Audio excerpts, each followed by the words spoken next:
जय गुरुदेव, जय गुरुदेव, जय गुरुदेव।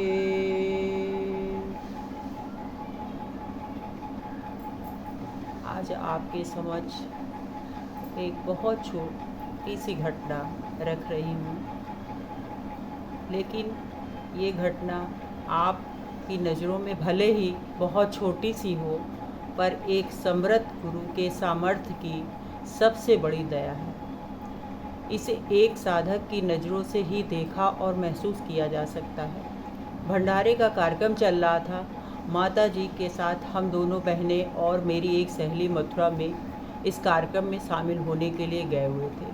हम लोगों को आए हुए 2-3 दिन ही हुए थे कि अभी सुबह का सत्संग समाप्त हुआ था कि मेरी सहेली ने कहा कि यहाँ से आगरा पास में ही है, चलो ताजमहल देख के आते हैं। हम लोगों को ताजमहल या आगरा के विषय में कुछ भी नहीं पता था, तो हम लोगों ने लोगों से जानकारी की, तो लोगों ने बताया कि यहाँ से ज़्यादा दूर नहीं है, 1.5 घंटे का ही रास्ता है। तो हम लोगों ने सोचा ठीक है, हम शाम तक सत्संग के टाइम तक वापस आ जाएंगे, चलो ताजमहल देख कर आते हैं। मैंने माँ से बताया कि हम लोग आगरा जा रहे हैं ताजमहल देखने, शाम तक आ जाएंगे। माँ ने पहले तो मना किया, लेकिन फिर बोली कि चलो ठीक है, देख आओ। हम तीनों लोग बस से आगरा पहुंच गए, ताजमहल देखा, फ़ोटो वगैरह ली, जो खाना घर से लेके गए थे वहाँ बैठकर खाना खाया।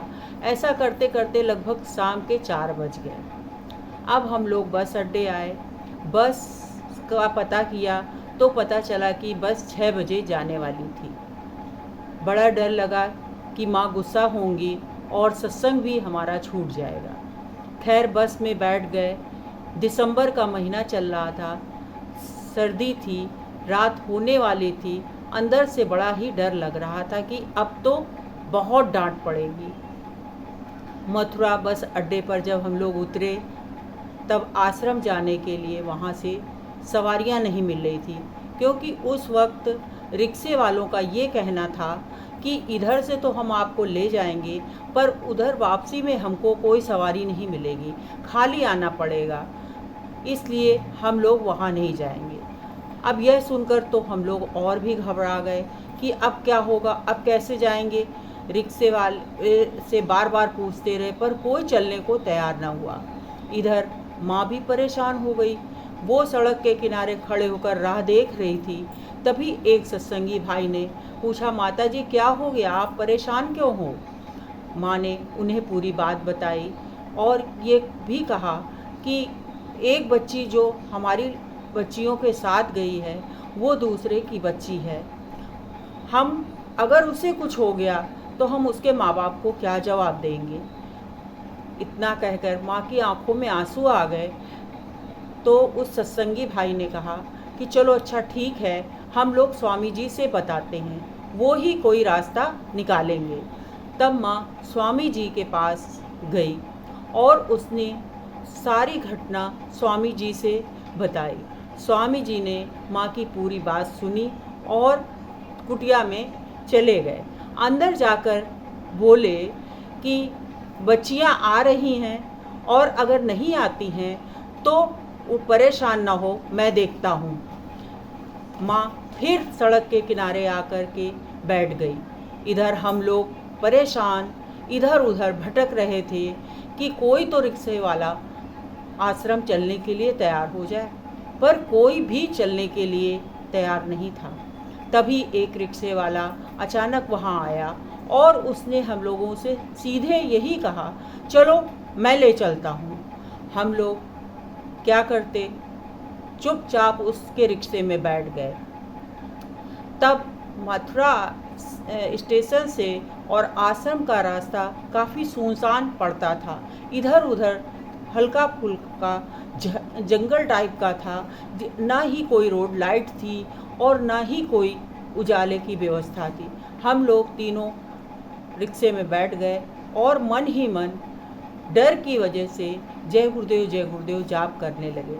ठंड भी थी, पर भय के आगे कुछ भी समझ में नहीं आ रहा था, पर अंदर से पूर्ण ये लग रहा था कि कोई हमारे साथ साथ साथ चल रहा है। ऐसा आभास हो रहा था कि कोई बिल्कुल करीब हम लोगों के साथ साथ चल रहा है, और कभी कभी डंडे की भी आवाज़ महसूस होती थी, तो डर भी लगता था। इस तरीके से जय गुरुदेव का जाप करते करते हम लोग आश्रम पहुंच गए। जैसे ही माँ ने हम लोगों को देखा, बहुत डांटा, हम सब भी रोने लगे और पूरी बात बताई। माँ जल्दी से स्वामी जी के पास गई और उन्होंने स्वामी जी से बताया कि गुरु महाराज, बच्चियाँ घर पर आ गई हैं। ये घटना थी तो बहुत छोटी, पर मैं आज भी जब उस घटना के विषय में सोचती हूँ तो मेरी रूह काँप जाती है, क्योंकि एकदम घुप अंधेरा था और हम तीनों लड़कियाँ उस बियाबान सड़क पर एक वृद्ध रिक्शे वाले के साथ, अगर इस जागृत नाम का सहारा न होता और समृद्ध गुरु का साथ न होता तो कुछ भी हो सकता था। ये नाम ही है जो मेरे जीवन में एक बहुत ही अहम भूमिका निभा रहा था। नाम की महिमा हमेशा संतों महापुरुषों ने गाई है, चाहे मीरा हो, चाहे गोस्वामी जी हो, चाहे नानक जी हो या रैदास जी, सभी ने ये नाम को गाया है। पर हमने अपने नाम को छोड़कर सारे काम किए, जी भर कर निद्रा ली, जी भर कर तरह तरह के स्वाद से जिह्वा से लिए, जी भर कर निंदा की लोगों की, महलों का सुख होगा, खूब तिजोरियां भरी, आज के लिए, कल के लिए, अगली पीढ़ी के लिए तमाम योजनाएं तैयार की, पर फिर भी इच्छाएं समाप्त नहीं हुई। आत्मा की तृष्णा और उसकी तड़प वैसे ही बरकरार रही, प्यास बढ़ती ही गई। जानते हैं क्यों? क्योंकि हमारी जीवात्मा को ये सब कभी चाहिए ही नहीं था। इसकी तो प्यास कुछ और ही थी, उस परमात्मा के नाम की, और हमने अपना सारा जीवन व्यर्थ में गंवा दिया। अध्यात्म की कमाई करने का समय ही नहीं मिला, माया के जाल में फंसते ही चले गए, और ये भी भूल गए कि एक दिन आखिरी सफ़र पर भी निकलना होगा, जिस पर कोई नहीं जाना चाहता, लेकिन जाना जरूर पड़ता है। जहाँ अकेले ही जाना है, न पति जाएगा, न पत्नी जाएगी, न भाई जाएगा, न बंधु, न रुपया, न पैसा, न महल, न ये तिजोरी। जब एक कण भी साथ नहीं जाना था, तो आप जरा सोचो, जिनके लिए तुमने सब कुछ किया, वो तो उस घड़ी में आपको घर से बाहर कर देंगे।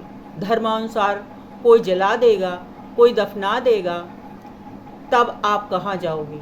किसको आवाज़ दोगे? क्या वहाँ जाने के लिए आपके पास कोई टिकट लिया है आपने? कोई नाम की कमाई की है? आपके पास क्या है? कुछ नहीं। कैसे घुसोगे उस परम पिता परमेश्वर के घर में, जब इस संसार में आप छोटी सी यात्रा पर निकलते हो तो टिकट लेते हो, बिना टिकट के आप यात्रा नहीं कर सकते। तब उस महायात्रा पर आप कैसे बिना टिकट के जा पाओगे? भाई बहनों, अभी भी वक्त है, ये नाम रूपी टिकट ले लो, ताकि आपकी यात्रा सुगम हो सके। हमारे गुरु महाराज कहते हैं कि कलयुग जीवों को पार उतरने के लिए सबसे सहज है, और हमारे गोस्वामी जी ने बड़े ही सरल शब्दों में लिखा है, कलयुग केवल नाम आधारा। भाई, ये हम नहीं कह रहे हैं, ये एक महापुरुष की वाणी है कि कलयुग में नाम का ही आधार होगा, और ये नाम का आधार हमें लेना ही पड़ेगा। यही नाम जब आपको भव से पार करेगा, ये हमारे महापुरुष बहुत पहले ही कह गए हैं। हमारे स्वामी जी की भी यही वाणी है कि पहले बड़ा कठिन था ईश्वर को पाना, करोड़ों वर्ष तप के बाद ईश्वर की प्राप्ति होती थी। संत महात्मा कठिन तपस्या के बाद कहीं ईश्वर को प्राप्त कर पाते थे, पर कलयुग में जीव सबसे सरलता से ईश्वर को प्राप्त कर सकता है। इसलिए हमें शरीर की रक्षा के साथ साथ आत्मा के लिए भी नाम की कमाई करनी होगी। और ये हम सच कहते हैं, आपको पूरा विश्वास दिलाते हैं कि जिस दिन ये नाम की चिंगारी आपके मनुष्य रूपी शरीर में लग जाएगी, भाई जीवन बदल जाएगा। आप चिल्ला पड़ोगे, आप नाचोगे, आप गाओगे, तृप्त हो जाओगे। तुम्हारी ये जीवात्मा जो जन्म जन्मांतर से उस नाम की प्यासी है, जिस दिन उसकी तड़प की एक झलक भी देख लोगे, आंखें खुल जाएंगी, वैराग्य हो जाएगा। इस जीवन से, इस संसार से सब व्यर्थ लगने लगेगा, मन शांत हो जाएगा, मोह खत्म हो जाएगा और सारे बंधन टूट जाएंगे। मुक्त हो जाओगे। सारे भ्रम की जंजीरें जब टूट जाएंगी, आप भाग खड़े होगे सब छोड़कर उस ओर जिधर ईश्वर तुम्हारा, अल्लाह तुम्हारा, यीशु तुम्हारा, नानक खड़ा तुम्हें पुकार रहा है, तुम्हारे लौटने की राह देख रहा है। वो भी उतना ही बेचैन है तुमसे मिलने को जितना हमारी ये जीवात्मा बेचैन है उस परम पिता परमेश्वर को प्राप्त करने के लिए। इसलिए आज से इस कमाई का बैंक बैलेंस बढ़ाओ। हमें राम रहीम में नहीं उलझना है, हमें अपने आराध्य के नाम की पूर्ण श्रद्धा से लेना है और उस तक पहुंचने का प्रयास करना है।